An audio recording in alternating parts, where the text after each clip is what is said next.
बहुत बड़ी गलती हो गई बेटा, मुझे मत मारो। आज के बाद मैं तुमसे बिना पूछे कहीं नहीं जाऊंगी, कुछ भी नहीं करूंगी, अपनी मर्जी से खाना तक नहीं खाऊंगी। मुझे माफ़ कर दो बेटा, सुनंदा ने भीख मांगते हुए कहा। सुनंदा जी एक 60 वर्ष की बुजुर्ग महिला है, जिसने अपने बेटे को बड़े मन्नत से मांगा था। चुप कर बुढ़िया, पैसे पेड़ पर नहीं लगते, उन्हें मेहनत से कमाया जाता है। और जो तू खा रही थी ना, उसे मैंने अपने पैसों से खरीदा है, मनोज ने गुस्सा करते हुए कहा। उसके चिल्लाने से उसकी बीवी रूही बाहर आ गई। क्या हुआ जी, अब क्या कर दिया इस बुढ़िया ने? रूही ने कहा। यह बुढ़िया किचन से खाना चुरा कर खा रही थी। मनोज ने जैसे ही कहा, उसका गुस्सा 7वां आसमान पर पहुंच गया। उसने तुरंत चिमटे को गर्म किया और सुनंदा जी पर सटा दिया। आह! सुनंदा जी दर्द से तड़प उठी। उन्होंने रोते हुए गिड़गिड़ाते हुए कहा, बहू, मैं तुमसे माफ़ी मांगती हूँ, मुझे माफ़ कर दो। चुप कर बुढ़िया, पता नहीं ये बुढ़िया कब मरेगी। यह बोलते हुए उसने माँ जी को एक लात मारी और वहाँ से चली गई। मनोज भी सुनंदा जी को मुंह बनाते हुए चला गया। उसके बाद सुनंदा जी ने अपना हाथ पकड़ा, जिसमें रूही ने गरम चिमटा सटा दिया था। उन्होंने रोते हुए खुद से कहा, क्यों मनोज के बाबूजी, क्यों आप मुझे छोड़कर चले गए? अगर आप होते तो यह नौबत कभी नहीं आती। यह बोल वह रोने लगी। तभी किसी ने उनके पीछे कंधे पर हाथ रखा। सुनंदा जी ने पीछे मुड़कर देखा तो उनकी आंखें खुशी से चमक गई थी। वह अपना सारा गम भूल चुकी थी। दादी, आप प्लीज़ मत रो। राहुल, मनोज और रूही का बेटा, दादी के आंसू पोंछते हुए बोला। अभी जो कुछ देर पहले हुआ था, राहुल ने सब देख लिया था। सुनंदा जी ने उसे गले लगा लिया। राहुल ने दादी से कहा, दादी, मम्मी पापा बहुत बुरे हैं, मैं आपको बिल्कुल प्यार नहीं करते। दादी ने कहा, नहीं नहीं बेटा, अपने माता पिता के बारे में ऐसा नहीं बोलते। दादी, मुझे यहाँ नहीं रहना। यह बोल वह रोने लगा कि तभी रूही आ गई। ए बुढ़िया, तूने मेरे बेटे को रुलाया, तू ऐसे नहीं सुधरेगी। यह बोल वह उनकी तरफ बढ़ने लगी कि तभी राहुल बीच में आ गया और कहने लगा, आप उनको क्यों परेशान कर रही हो? आप बहुत बुरी हो, आप अच्छी नहीं हो। रूही ने जब तक उसके मुंह से यह शब्द सुना, उसका चेहरा गुस्से से लाल हो गया। तेरी इतनी हिम्मत, तू अपनी माँ से इस तरह बात करेगा? आप भी तो दादी से इस तरह बात करते हो। राहुल ने जैसे ही बोला तभी रूही ने उसके गाल पर चाटा मार दिया और कहा, तू अपनी माँ से बदतमीजी करेगा, जिसने तुझे अपनी कोख से जन्म दिया? चल मेरे साथ। पता नहीं इस बुढ़िया ने मेरे बेटे के कान में मेरे खिलाफ क्या क्या बातें भर दी हैं। यह बोल वो राहुल को खींच कर ले गई और दादी रोने लगी। ऐसे ही कुछ दिन बीत गए। रोज रोज मनोज और रूही सुनंदा को खरी खोटी सुनाते और वह रोने के अलावा कुछ नहीं कर पाती थी। एक दिन मनोज के ऑफिस से उसके बॉस आने वाले थे। मनोज ने गुस्सा करते हुए सुनंदा जी से कहा, ए बुढ़िया, मेरे बॉस आने वाले हैं, तू अपने कमरे से बाहर मत निकलना, वरना मेरी बेइज्जती हो जाएगी। मनोज की बातें सुनकर सुनंदा जी की आंखें भर आई। उन्होंने अपने रुंधे गले से खुद से कहा, मैंने जिस बेटे को अपनी कोख से जन्म दिया, उस बेटे को मुझे अपनी बॉस से मिलने में बेइज्जती हो जाएगी। फिर वह भी वहाँ से अपने कमरे में चली गई। 1 घंटे बाद, आइए न सर, बैठिए, मनोज ने अपने बॉस को बैठाते हुए कहा। अरे रूही, सर के लिए चाय पानी तो लाओ। यह बोल मनोज अपने बॉस के सामने बैठ गया। अरे मनोज, रहने दो, सब ठीक है, बॉस ने कहा। अरे सर, कैसे रहने दे, आप पहली बार हमारे घर आए हैं, कुछ चाय पानी तो लीजिए, मनोज ने कहा। तो वह मुस्कुरा दिए।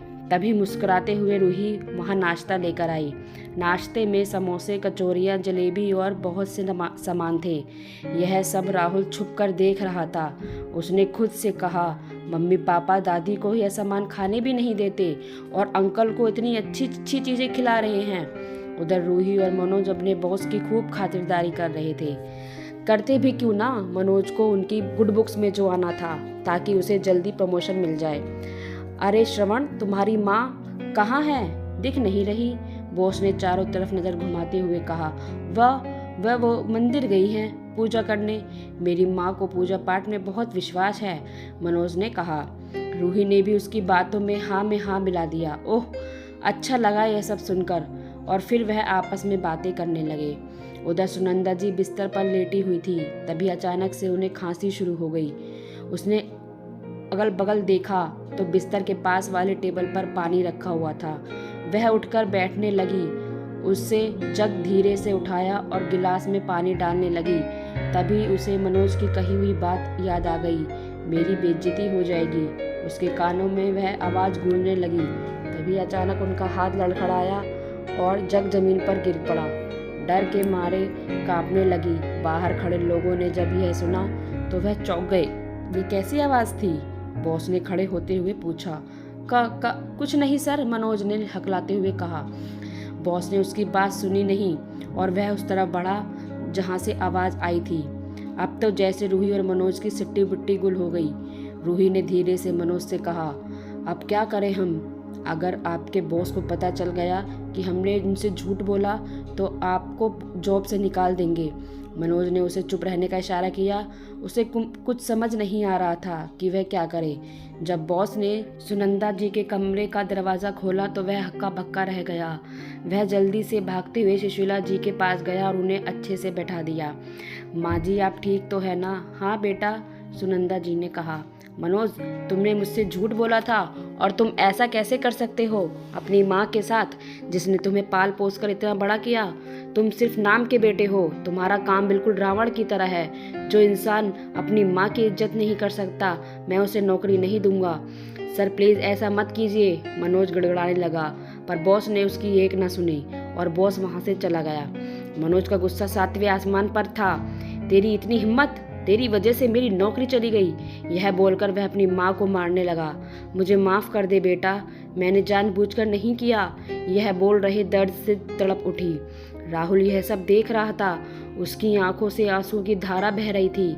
मनोज की सुनंदा का हाथ पकड़ा और अपने घर से धकेल कर निकाल दिया और उसके मुंह पर दरवाज़ा बंद कर दिया।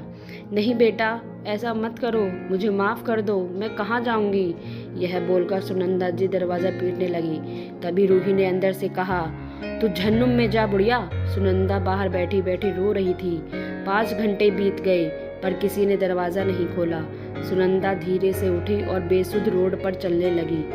उसने एक दरवाज़ा पीटा। अभी आई, अंदर से आवाज़ आई। फिर किसी ने दरवाज़ा खोला। सुनंदा जी ने कहा, बेटा क्या मुझे काम मिलेगा? मैं झाड़ू पोछा बर्तन सब करने के लिए तैयार हूँ। कृपा करके मुझे काम दे दो। मुझे माफ़ कर दीजिए, मेरे घर में पहले ही बहुत नौकर हैं, मुझे और किसी की ज़रूरत नहीं है। यह बोल उसने दरवाज़ा बंद कर दिया। सुनंदा की आंखें भर आई और वह वापस रोड पर चलने लगी। तभी अचानक वह किसी गाड़ी के सामने आ गई। गाड़ी में बैठे हुए आदमी ने चिल्लाकर बोला, ए बुढ़िया, दिखता नहीं क्या? मरना है तुझे? कहीं और जाकर मर। पता नहीं कहाँ से चले आते हैं ये पागल लोग। ये बोल वह वहाँ से चला गया। सुनंदा ने खुद से कहा, अब मुझे और नहीं जीना। यह बोल वह चलते चलते एक खाई के पास आ गई। तभी किसी ने पीछे से हाथ पकड़ लिया। उसने पीछे पलटकर देखा तो एक आदमी खड़ा था। माँ जी, यह आप क्या करने जा रही थी? उस आदमी ने कहा, बेटा बहू ने साथ छोड़ दिया, अब जी के क्या करूँगी? यह बोल वह रोने लगी। देखिए माँ जी, आप रोइए मत, आप मेरे साथ मेरे घर चलिए। फिर उसने भी नम आंखों से कहा, मेरी माँ ने भी मेरा साथ बचपन में ही छोड़ दिया था, आप भी मेरी माँ जैसी हैं, प्लीज़ मेरे साथ चलिए। इतना सुनते ही उसकी आंखें भर आईं और उसके साथ चली गई। उस आदमी का घर काफ़ी बड़ा था। सुनंदा ने उस आदमी से कहा, बेटा मैं यहाँ काम करूँगी।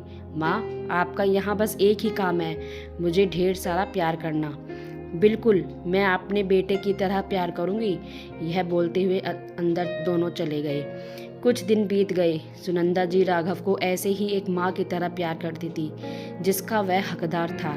एक दिन राघव ने पूछ ही लिया कि माँ जी, उस दिन आप खाई के पास क्या करने गई थी? उसकी बात सुनकर सुनंदा जी के जख्म फिर से भरे हो गए। उसने नम आँखों से सब कुछ बता दिया। उसकी बात सुनकर राघव की भी आंखें नम हो गई। उसने सुनंदा जी को गले लगा लिया और कहा, माँ आप फिक्र मत करो, मैं भी आपके जैसे हूँ। 20 साल बाद सुनंदा का देहांत हो गया। राघव को हमेशा उसकी कमी खटकती थी, लेकिन राघव की पत्नी और बेटी उसे संभाल लिया करती थी। दूसरी तरफ एक लड़का अपनी माँ को मार रहा था। माँ कह रही थी, मुझे माफ़ कर दो, मुझे मत मारो, मैं आज के बाद तुम्हारी किसी चीज़ को हाथ नहीं लगाऊंगी। तभी लड़का कहता है, ए बुढ़िया, अगर तूने आज के बाद मेरी फाइल को हाथ लगाया तो तेरे हाथ काट कर फेंक दूंगा। और यह बात राहुल कहकर बाहर निकल गया। तभी मनोज और रूही बोल रहे थे कि हम दोनों ने भी अपनी माँ के साथ यही किया था, हमें अपने कर्मों की सज़ा मिल रही है। तो फ्रेंड्स, ये कहानी आपको कैसी लगी कमेंट्स बॉक्स में ज़रूर बताइएगा। कहानी को लाइक व शेयर जरूर कीजिएगा और चैनल पर नए हैं तो सब्सक्राइब कीजिएगा। कहानी सुनने के लिए बहुत बहुत धन्यवाद।